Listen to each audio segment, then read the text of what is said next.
Hermanos, muy buenas tardes. Hoy día es agosto 25, 2021. Bueno, vamos a continuar con nuestro estudio acerca de la reforma en Ginebra de los años 1536 a 1609. Es muy importante. Recuerde, historia para el reformado viene a ser como su acta de nacimiento. Si alguien le pregunta a usted por qué eres reformado, por qué eres presbiteriano, cómo tú históricamente puedes fundamentar tu creencia, de dónde viniste, ¿no? Y a dónde vas, obviamente. Bueno, hoy vamos a continuar con el tema, la predicación durante la reforma en Ginebra, durante el tiempo de Juan Calvino. Este es un tema muy importante porque nos va a ayudar a entender a nosotros cómo fue la predicación, o sea, la historia, inclusive de la iglesia cristiana, cómo es esto de predicación, de sermones. Y tengo aquí, es un tema muy, pero muy amplio. A ver,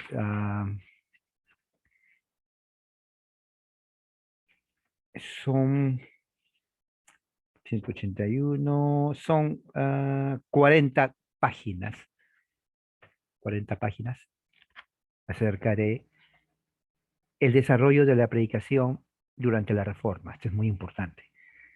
Sí, si alguien le dice a usted, o usted mismo, ¿por qué soy reformado? ¿Cuál es mi herencia reformada? Ya se viene octubre, mes de la Reforma. Entonces el reformado presbiteriano tiene que saber su historia. Por algo es reformado presbiteriano. Así como el católico necesita saber su historia, el bautista su historia. Bueno, evangélico no tiene historia el evangélico. El evangélico, ¿cómo le puede decir?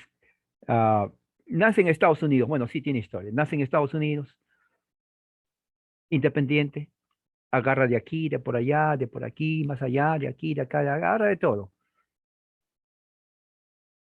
No es reforma, absolutamente nada que ver con la reforma.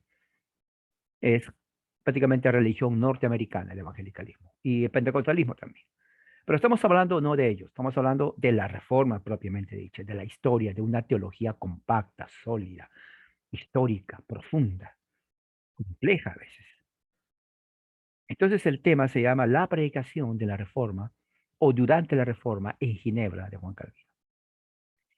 La gran historiadora Susan Keran Nunn, una gran historiadora, dijo, si no hay sermón, no existe la reforma. Interesante. Dando a entender de que la reforma basa su éxito y desarrollo en los sermones. ¿Ok? Ella dijo eso para enfatizar la importancia crucial de la predicación en la reforma ginebrina, al principio de la reforma. Esto es muy importante que se tenga en cuenta. Esto es igualmente verdad cuando se aplica a la predicación en Ginebra, que fue el corazón, ¿no?, del cambio religioso en la ciudad de Calvino durante el siglo XVI. Y así también fue en Alemania con Lutero. O sea, la reforma debe su éxito a la predicación de los reformados, ¿no? Eh, Hubieron antes de Calvino reformadores como Guillermo Farel, Pierre Viret, Antoine Froment, cuyos sermones eran electrificantes. Parece mentira, ¿no? Ellos desafiaban la creencia religiosa medieval de la iglesia tradicional católica romana, ¿no? Después de la Revolución de 1536, la predicación sirvió, dice aquí, la predicación sirvió como el instrumento primario por el cual Juan Calvino y los ministros de Ginebra construyeron un nuevo orden de la iglesia y promovieron, ¿no?, un nuevo etos religioso. ¿Qué significa etos? O sea, una nueva moralidad ética religiosa, ¿no?, entre los residentes de Ginebra. O sea, hubo un cambio increíble cultural, ¿no? En todo esto, Ellos hicieron dos cosas por la predicación. Demolieron, destruyeron el antiguo sistema, pero construyeron al mismo tiempo un nuevo sistema de predicación religiosa y moral, la predicación protestante reformada calvinista, que fue realmente el centro por el cual toda la reforma en Ginebra y en Europa se desarrolló. Prácticamente sin Calvino y su predicación y la de los reformadores no hubiera visto reforma. Esto es así, tiene que subrayarlo. Esto es fundamental, ¿no? Ahora, esto no quiere decir que antes de Calvino no se conocía la predicación expositiva. Claro que sí, no era igual, pero se conocía, ¿no? Durante el siglo XIII, por ejemplo, ¿no? Donde salen las universidades en Europa. Entonces se trataba de recobrar la retórica antigua, ¿no? A través de las órdenes mendicantes de los franciscanos y los dominicanos, ¿no? Ya a finales de la Edad Media, ¿no? Eh, ya los europeos comenzaban a escuchar más sermones en las parroquias católicas, ¿no?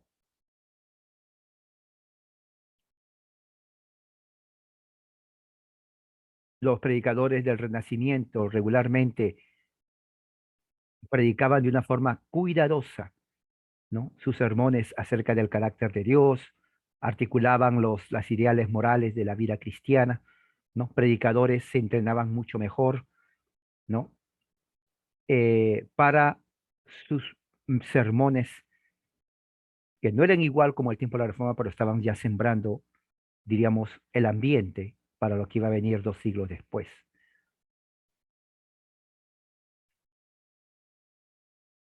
En otras palabras, la ciudad de Ginebra, un siglo antes que venga Calvino, estamos hablando del año 1400 y algo,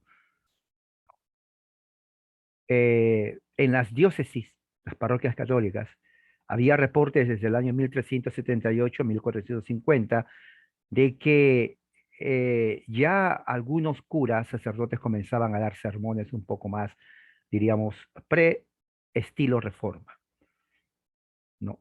La gente de Ginebra comenzaba a asistir, ¿no? A lugares, a sus parroquias, a escuchar los sermones los domingos de los curas dominicanos, franciscanos y también en los monasterios de la ciudad.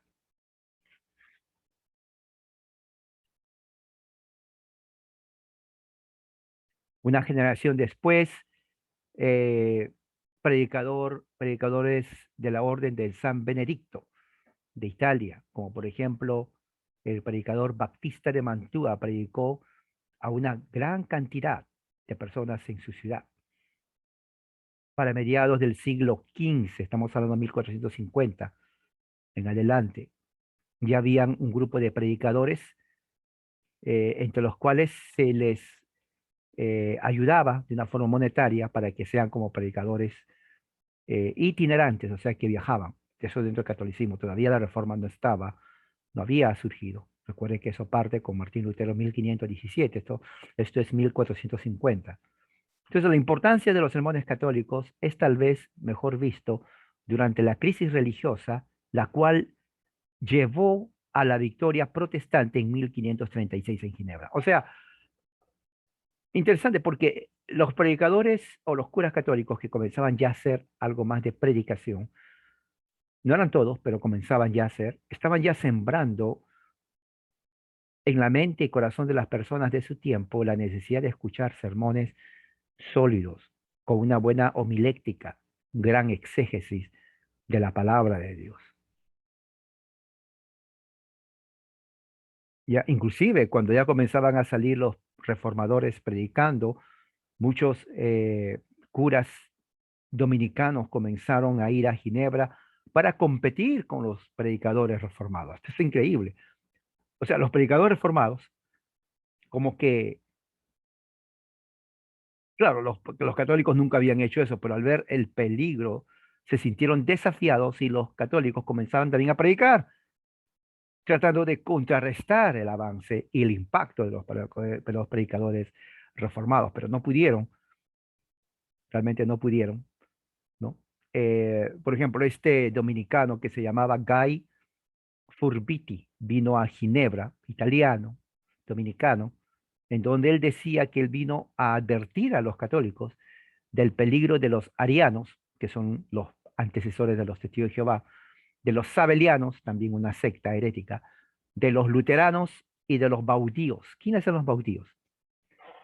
Los reformados seguidores de Calvino, así los decía. ¿No? La homilética de este sacerdote era más emocional, diríamos así, al punto que inclusive los magistrados de Ginebra no lo quisieron y lo tiraron afuera. ¿No? Lo que se tiene que notar, notar aquí es que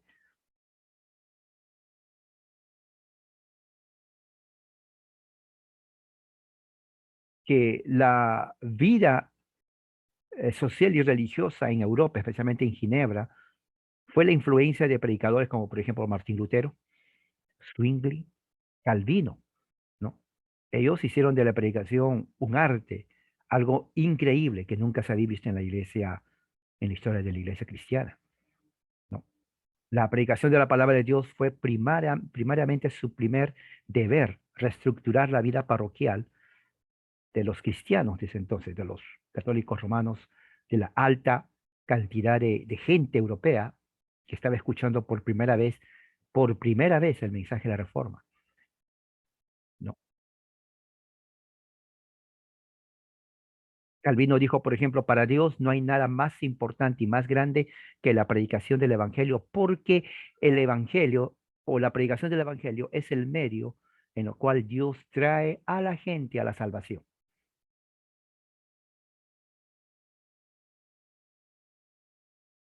Los ministros cristianos reformados fueron señalados, puestos, perdón, por la Iglesia de Cristo para predicar el Santo Evangelio, para predicar la palabra de Dios y anunciar el Evangelio.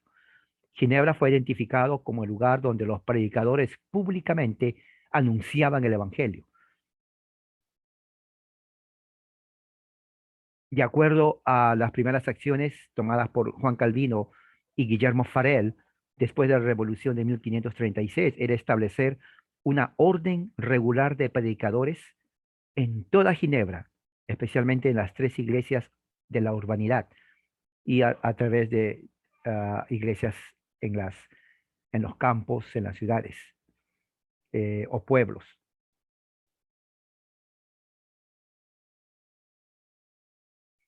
Las ordenanzas eclesiásticas de 1541 envisionaban que un equipo pastoral de 5 personas y 3 asistentes deberían de predicar al menos 20 sermones en cada ciudad cada semana. Interesante, o sea, tenían que viajar. 20 sermones. De acuerdo al plan original, los servicios de adoración se celebraban cada domingo en la Basílica de Saint-Pierre, ¿no? San Gervais y Madeleine a las 8 de la mañana y luego a las 3 de la tarde, 8 y 3 de la tarde, ¿no? Con un sermón de catequismo al mediodía. Los ministros entonces Pierre, Gervais, eran requeridos que ofrezcan un cuarto sermón para los siervos en sus casas los domingos en la mañana, casi ya al clarear, el momento que sale la luz del sol. Eso significa temprano. La hora 4 de la mañana. 4 de la mañana, Farel y también Gervais entraban entonces a las casas para predicar a los siervos o esclavos que todavía habían ahí. 4 de la mañana, el sermón. Interesante, me hubiera gustado estar ahí. Las ordenanzas también estipulaban que 3 predicaciones en la mañana, ¿no? Deberían ser llevadas a cabo durante la semana en 3 diferentes locaciones de la ciudad, con los servicios empezando en horas sucesivas para animar una mejor asistencia. Entonces, aquí vamos a terminar porque tenemos más que seguir. Vamos a continuar después. Pero como ven, entonces esto era al principio de la reforma en cuanto a la predicación en Ginebra. La reforma, su avance de reforma se debe a la predicación de una forma intensa, cuidadosa, gradual, bien organizada, de los primeros predicadores del Evangelio, de la Reforma en Ginebra y por lo tanto en toda Europa. Así que vamos a dejar aquí. Cualquier pregunta o comentario lo pueden tener y me lo pueden escribir también. Soli Deo Gloria.